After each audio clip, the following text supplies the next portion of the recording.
Bonjour tout le monde, cette semaine c'est la comparaison. Alors il y a toujours un côté positif et un côté négatif en toute chose. Le côté positif de la comparaison, c'est que la vie elle a été faite ainsi fait d'opposés pour qu'on puisse apprendre. Donc c'est en s'observant par rapport aux autres qu'on commence à se définir en tant que personne. Le problème, c'est que cette comparaison est mise dans les mains de l'ego et à ce moment-là, ça devient une question de jugement. L'ego fait en sorte qu'en se comparant à l'autre, c'est une question de valeur personnelle. Si c'est pas comme ça, je vais le défendre parce que ça va défendre ma valeur personnelle. Non, la personne elle a le droit à son expérimentation, de la façon qu'elle va la vivre. Elle peut peut-être être pas juste ou quoi que ce soit, mais c'est sa façon qu'elle va avoir à elle de parcourir son chemin de vie et de justement se libérer de sa propre ego pour aller vers l'être, ainsi que vous.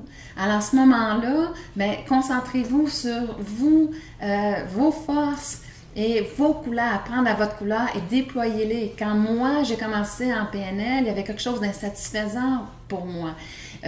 Il y avait quelque chose qui ne m'expliquait pas comment le processus de la vie fonctionnait.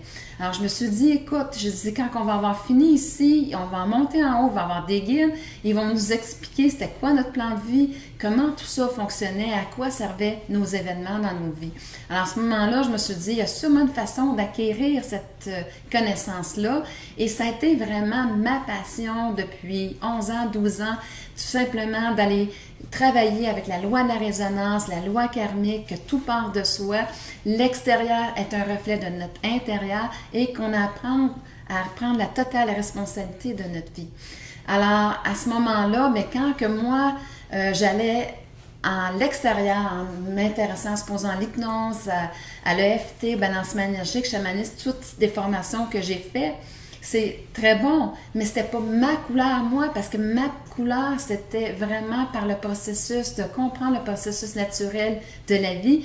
Alors, à ce moment-là, quand j'allais suivre ces formations-là, c'est souvent une perte de temps, d'énergie et d'argent pour moi, parce que ça ne me nourrissait pas autant que lorsque je travaillais dans cette dimension-là de mon coaching. Et j'ai fini par développer ma propre technique. Et je travaille de plus en plus en fonction justement d'être un coach en éveil de conscience aujourd'hui. Alors, moi, c'est le conseil que j'ai à vous donner. Trouvez votre propre couleur. Arrêtez de vous comparer à l'autre. L'autre, c'est pas nécessairement que c'est meilleur, c'est tout simplement sa couleur à lui. Revenez vers vous et faites les pas vers la direction de ce qui vous passionne. Mettez-vous en action et ça donnera des résultats bien meilleurs que quand on commence à se comparer aux autres. Alors, c'est ce que j'avais à vous partager. Merci beaucoup et on se revoit la semaine prochaine.